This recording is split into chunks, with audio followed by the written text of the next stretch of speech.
বলছে যে গরুর ঘাস খাওয়াইতেও সেখানে চাঁদা দিতে হবে আর কি। মানে গরু যে সাধারণত এই চড়ে বেড়াবে আর কি, সেখানেও চাঁদা দিতে হবে। জানি না, নতুন ডাইমেনশন হতে পারে, এটা একটা বিজনেসের পলিসি। একটি সরকার যখন ক্ষমতায় আসে তখন কিন্তু সরকারে আসার আগে, ক্ষমতায় আসার আগে তারা একটা ইশতেহার দেয় আর কি। সেই ইশতেহারটা আমি মর্মান্তিক বাস্তবতা যে বিএনপির যে ইশতেহার চমৎকার, এবং সেখানে কিন্তু প্রত্যেকটা পয়েন্টে পয়েন্টে তারা কি করবে না করবে সেগুলো নিয়ে বলেছে। আইন শৃঙ্খলা পরিস্থিতি এই সরকারের 180 দিনে এই টপিকটি আসলে আলোচনা করতে খুব লজ্জা হচ্ছে এখন। মানে একটি দেশে এরকম ভয়াবহ পরিস্থিতি তৈরি হবে যে চতুর্দিক থেকে মানে সবচেয়ে বড় ক্রাইসিসটা তৈরি হয়েছে। মানে কোন দিকে যাবেন আপনি, কোন দিকে দেখবেন? আইন শৃঙ্খলারও তো বিভিন্ন দিক আছে, আঙ্গিক আছে। মানুষ মেরে ফেলছে, রাস্তাঘাটে বিশৃঙ্খলা, মাদকের ভয়াবহ সয়লাভ, মানে এমন কোনো জায়গা নাই যেখানে আপনি দেখবেন যে একটা স্বস্তি আছে আর কি। আপনি যেমনটি বলছিলেন যে রংপুরে চারজনের হত্যাকাণ্ড বা যেভাবে হোক না কেন সেটা বেরিয়ে আসবে আরও বিস্তারিত। গাজীপুরে যেভাবে গলা কেটে হত্যা করেছে, এবং ব্রাহ্মণবাড়িয়ায় মাননীয় স্বরাষ্ট্রমন্ত্রী একটা বক্তব্য দিয়েছেন ব্রাহ্মণবাড়িয়ার কালচার নিয়ে, মানে এটি আমাদেরকে একটু ব্যথিত করেছে। মানে উনার মতো প্রাতিষ্ঠানিক জায়গা থেকে এই বক্তব্যগুলো যখন আসে তখন আর এটা কিন্তু কথার কথা না, কোনো দলীয় রাজনৈতিক লিডারের কোনো বক্তব্য এরকম মনে করার কিন্তু আর সুযোগ নাই, স্টেটের বক্তব্য কিন্তু, এবং উনি হোম মিনিস্টার, এটা কিন্তু খেয়াল করতে হবে আমাদের। এবং উনার মতো জায়গা থেকে এটা শুধুমাত্র উনি না, মানে আমরা দেখছি যে বর্তমানে সরকারের যে মন্ত্রীগণ আছেন তারা দায়িত্বশীল জায়গায় থেকে এমন এমন কিছু কথা বলছেন যেগুলো আমাদেরকে ভাবিয়ে তুলেছে, এবং বিশেষ করে এই আইন শৃঙ্খলা নিয়ন্ত্রণের ক্ষেত্রে কিছুটা গা ছাড়া ভাব আমরা দেখতে পাচ্ছি। এবং আপনি দেখবেন যে গত পরশু দিনও মনে হয় বা গতকালকে একটা নিউজ আমি খেয়াল করলাম, গতকাল না পরশু দিন আমি ভুলে গেছি, বলছে যে গরুর ঘাস খাওয়াইতেও সেখানে চাঁদা দিতে হবে আর কি। মানে গরু যে সাধারণত এই চড়ে বেড়াবে আর কি, সেখানেও চাঁদা দিতে হবে। জানি না, নতুন ডাইমেনশন হতে পারে, এটা একটা বিজনেসের পলিসি। পটুয়াখালীর বাউফলে, রাইট। হ্যাঁ, তো এরকম ঘটনাগুলো ঘটছে, এবং আপনি বলেছেন যে স্টিকার লাগিয়ে দেওয়া হচ্ছে, দেয়ালে লিখে দেওয়া হচ্ছে, রাস্তায় দাঁড় করে চাঁদা আদায় করা হচ্ছে, যেগুলো যে পুরনো কায়দা তো আছেই, নতুন নতুন ডাইমেনশন, নতুন নতুন আইডিয়া কিন্তু আমরা এখন দেখতে পাচ্ছি।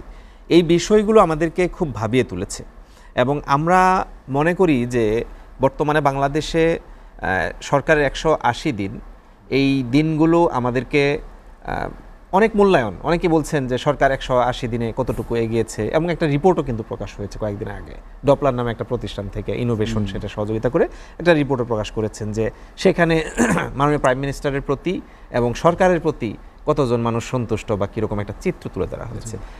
এই রিপোর্টগুলো যে পেশ করা হয়, প্রকাশ করা হয় আর কি, আমার কাছে মনে হচ্ছে যে এগুলো আরও মানে ওয়াইড অ্যাঙ্গেল থেকে তথ্য নিয়ে করা উচিত। কারণ এখন দেশে যে আইন শৃঙ্খলা, ওনারা কি এই বিষয়গুলো দেখেন নাই? ওনারা যে রিপোর্ট পেশ করলেন যে 66% প্রধানমন্ত্রীর প্রতি সন্তুষ্ট, 55% সরকারের প্রতি সন্তুষ্ট, এগুলো কি তারা দেখেন না? এই রিপোর্টগুলো তারা দেখেন না? আজকে আপনি বলেন যে আমরা দুঃখ পেয়েছি আর কি, আমি নাম বলতে চাচ্ছি না, একটি দায়িত্বশীল জায়গায় তারা সংসদ সদস্য, আমরা এক টেবিলে বসে আছি, উনি বলছেন যে রাজনৈতিক সিদ্ধান্ত না হলে মাদক বন্ধ করা সম্ভব না। আমি মনে করি যে উনি কারা আশ্রয় প্রশ্রয় দিচ্ছে, রাইট কথাটাই তো বলেছেন তিনি, যে রাজনৈতিক নেতৃবৃন্দের সিদ্ধান্ত ছাড়া, মানে এখানে ঘটনা ঘটেছে দেখেন, আমার এলাকায় এসপি একজন লিডারকে ফোন করেছেন, ফোন করে কথা বলা হচ্ছিল, উনি বলছিলেন যে মাদক কেন বন্ধ হচ্ছে না, এসপি বলছে স্যার মাদক বন্ধ হবে না। তো উনি বলছেন মাদক বন্ধ হবে না কেন, কয় স্যার রাজনৈতিক নেতৃবৃন্দরা না চাইলে তো মাদক বন্ধ হবে না। এখন এই যে একটা ঘুরপাক খাচ্ছে কিসের মধ্যে, এখন এটা নিয়ে ডিসিশন নিচ্ছেন না। এবং কি বলছেন জিজ্ঞেস করলে তখন সরকারের পক্ষ থেকে বলা হচ্ছে যে বিগত সরকারের আমল থেকে চলে আসা এই ধারাবাহিক মাদকের ছয়লাভ, এই রাহাজানি, খুন, ধর্ষণ, চাঁদাবাজি এসব কিছু চলমান আছে। কি আজব কথা! কোনো কোনো ক্ষেত্রে এসব অপরাধ বেড়েছে। না, আপনি খেয়াল করতে হবে যে বিগত সরকার বলতে আপনি কি বোঝাচ্ছেন? বিগত সরকার কিন্তু অলরেডি 2 বছরেরও বেশি টাইম পার করে ফেলেছে। 2024-এর 5 আগস্ট বিদায় হয়েছে, বা এখান থেকে পালিয়ে যেতে বাধ্য হয়েছে, এবং তাদের সাঙ্গপাঙ্গরা আজকে আর সেই চাঁদাবাজি, সেই মব, নানান বিষয় আশয়ের সাথে কিন্তু নাই। এখন যা আছে সেটা কারা, এটা কিন্তু বাংলাদেশে স্পষ্ট হয়েছে। ছাত্র দলের নাম আসছে, যুব দলের নাম আসছে, এবং ইন্টারিম আমলে কীভাবে পুরান ঢাকার একজন ব্যবসায়ীকে পাথর চাপা দিয়ে মারা হলো, সেই বিষয়গুলো কিন্তু সামনে চলে আসছে। এবং 56 জন মানুষকে হত্যা করার ঘটনা ঘটেছে, 56 জন না 53 জন, আমি কনফার্ম হতে পারলাম না বিষয়টা, সরি গত পরশু দিনের যে রিপোর্টটা আসলো আর কি, সেই রিপোর্টে এখন এরকম ঘটনাগুলো বিএনপির নামে আসছে। ক্ষমতাসীন দল এরকম সরকারের ক্ষমতায় আসার সাথে সাথে তারা 6 মাসে এই বিষয়গুলো নিয়ন্ত্রণ করতে ব্যর্থ হচ্ছে, যে তার নিজের দলের লোকজনই আজকে মারা পড়ছে।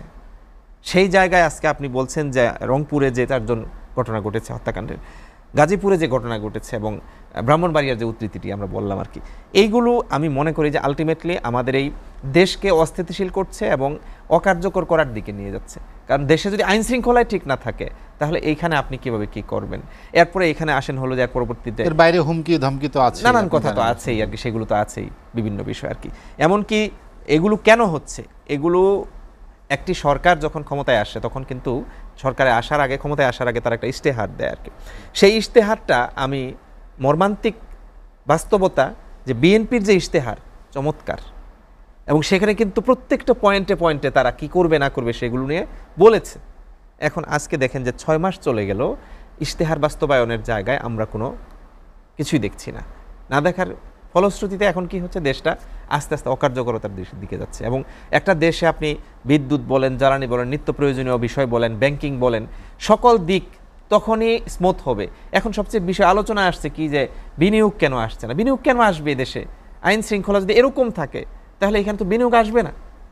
আমি ওভারঅল এটুকু বলবো যে বর্তমানে সরকার এই পরিস্থিতিগুলো নিয়ন্ত্রণের ক্ষেত্রে সবচেয়ে বেশি ব্যর্থতার পরিচয় দিয়েছে, এবং এর খেসারত আলটিমেটলি তাকে দিতে হবে। এবং দুঃখজনক হলেও সত্য যে এটি উল্টা আরও প্রশ্ন করা হয়, আমি কয়েক জায়গায় শুনলাম এই কথাগুলো আর কি, যে এই 100 দিনে বিরোধী দল দেশ পরিচালনায় কী করেছে। হাস্যকর কথা, দেশ পরিচালনা করবে সরকার, তাদেরকে ম্যান্ডেট দেওয়া হয়েছে, ইভেন নিরঙ্কুশ সংখ্যাগরিষ্ঠতা নিয়ে তারা ক্ষমতায় আছেন। এখন সেই দল কি করবে না করবে সেটা এখন আলোচনার বিষয় হওয়া দরকার। সেখানে বিরোধী দল নাকি দেশ পরিচালনায় ব্যর্থতার পরিচয় দিচ্ছে।